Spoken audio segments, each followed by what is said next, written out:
કે મારા દિલમાં જે વાત હતી ને એ મેં ભગવાનને કરેલી છે અને થોડો સમય લાગશે માલાણ, પણ આ ઘાયલની જિંદગી છે ને. તો બધું ડેમોની અંદર તમે જે સારી વાળી રીલ્સ જોઈશે, રીલ્સ બનાવવા માટે તમારે કોઈ પ્રોજેક્ટ લેવાનો છે. પ્રોજેક્ટ લેવા માટે તમે ડિસ્કશનમાં તમને એક લિંક મળશે, લિંક ઉપર ક્લિક કરશો, આજે ખુલીને આવશે. આગળ ઉપર લખેલું દેખાયું છે એડિટર એસી, એના પર ક્લિક કરજો. ક્લિક કરશો આજે સાઇડ ખુલીને આવશે. આજે સર્ચનું આઇકન છે એના પર તમારે કોડ લખવાનો છે. કોડ છે 1018 0319 એટલું લખી તમારે સર્ચના આઇકન ઉપર ક્લિક કરશો. નીચે તમારે ટાઇટલ કોડ થંબનેલ દેખાય છે, આના પર ક્લિક કરી દો.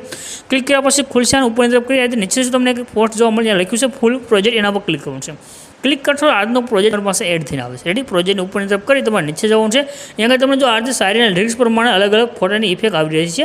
હવે અહીંયા આગળ તમારે ફોટા સેન્ડ કરવા માટે નીચે તમને જો બેકગ્રાઉન્ડ ફોટો દેખાય સૌપ્રથમ તમારે આને સેન્ડ કરવાનું રહેશે. ફોટા પર ક્લિક કરી કલરની ફિલ્મમાં જવાનું છે. નીચે નંબર છે, નંબર પર ક્લિક કરી દેવાનું છે અને તમારે જે ફોટા પર વિડીયો બનાવો છે તે ફોટો સિલેક્ટ કરી પ્લસના આઇકન પર ક્લિક કરવાનું. તમારો ફોટો સેન્ડ થઈ ગયો છે. હવે આગળ જે ઇફેક્ટની તમને ફોટો દેખાય છે તેને સેન્ડ કરવા માટે આજે ગ્રુપ છે, ગ્રુપ ઉપર ક્લિક કરી એડિટ ગ્રુપમાં તમારે જવાનું છે. અહીંયા તમે જો નીચે ઇમેજ દેખાઈ જશે, એના પર ક્લિક કરી કલરની ફિલ્મમાં તમારે જવાનું રહેશે. ઇમેજ નંબર છે, નંબર પર ક્લિક કરી તમારે અહીંયા આગળ પણ ફોટો સિલેક્ટ કરી લેવાનો છે. રેડી, તો આ રીતે તમારો ફોટો સેન્ડ થશે. આ રીતે તમને અહીંયા આગળ નીચે જો અલગ અલગ ગ્રુપની અંદર અલગ અલગ તમને ઇમેજ દેખાય છે શાયરીના લિરિક્સની સાથે. તો બસ તમારે આ જે ફોટો છે તેને સેન્ડ કરતું જવાનું છે અને આગળ જતું જવાનું, બધા ફોટા સેન્ડ કરી દેવાનું છે અને એક લાસ્ટમાં પણ તમારો ફોટો સેન્ડ કરવાનો રહેશે.